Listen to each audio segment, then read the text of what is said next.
Polls show most Americans are not buying into Bidenomics as President Biden continues getting slammed on how he's handled the economy, inflation, and the quickly growing national debt.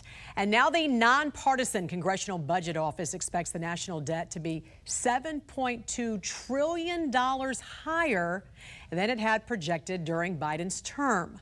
Joining us now is former White House economic advisor Steve Moore with some fresh new data. Thanks for joining us, Steve. Always good to see you here on the National Desk. Before we get into this, though, I want to talk about Fed Chair Jerome Powell's comments to lawmakers yesterday when he was on the Hill.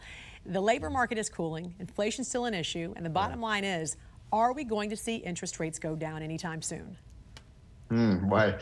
That's a tough one. I think the answer is probably yes. Probably sometime in September, Jan, you will see a rate cut. Remember, the Fed has raised rates, 10 or 11 times over the last couple of years. And those high interest rates are having a very negative effect on the economy, no question about it. Look at what's happened with mortgage rates. When Trump left office, the mortgage rate was about 3%.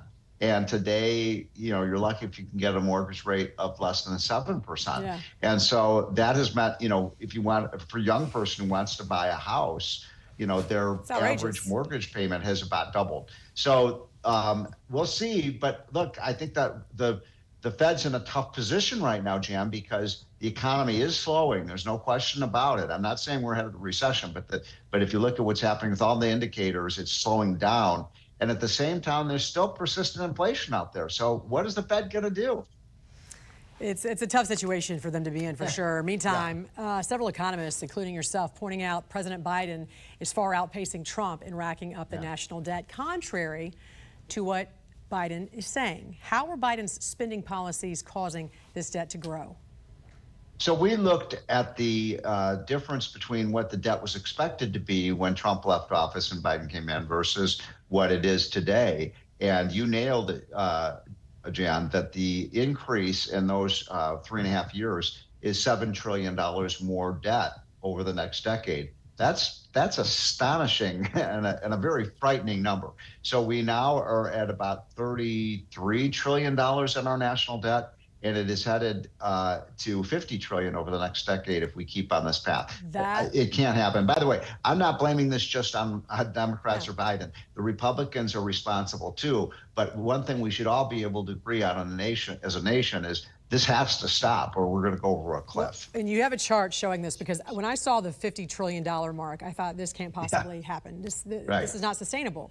So this is a look at the CBO's projection, the Congressional Budget Office. The red bars. So let's talk about, let me explain this real quick. The red bar is the January 2021 forecast, which was when the transition happened from Trump to Biden. So those projections were based on Trump's term. And the green you see is the June 2024 forecast, which is based on Biden's current term, as well as a decade later, which is why it goes to 2034. So looking at Trump's term and the projection over a decade to 2031, the federal debt was estimated, if you look right there, about $35.3 trillion. The latest estimates, though, for the CBO, right? 42.5 over 40 trillion. Right. I mean, look, the reason this has happened, Jan, is that when Biden came into office, remember with that $4 trillion spending spree, and the chickens are coming home to roost. And look, I don't care if you're a Democrat, Republican, Independent. Everyone knows this is wrong, and it has to stop. Now, in that debate that was held, 2 weeks ago, all Biden can say was, well, we're just going to raise taxes on the rich. You're not going to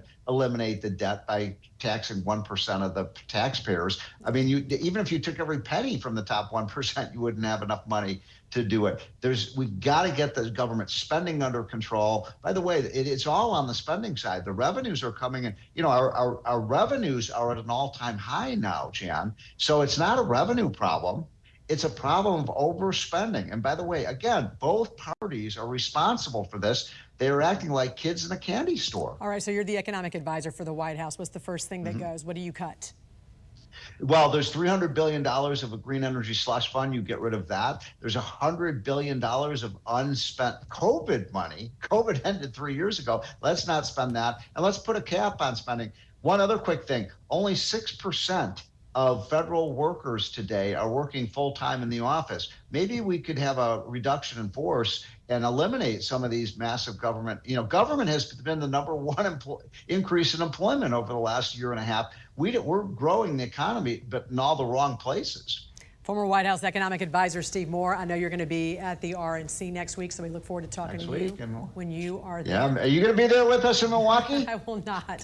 I'm going to be right here, Okay. right here in Washington, but I look forward to talking to you. Okay, take care. Have a great day.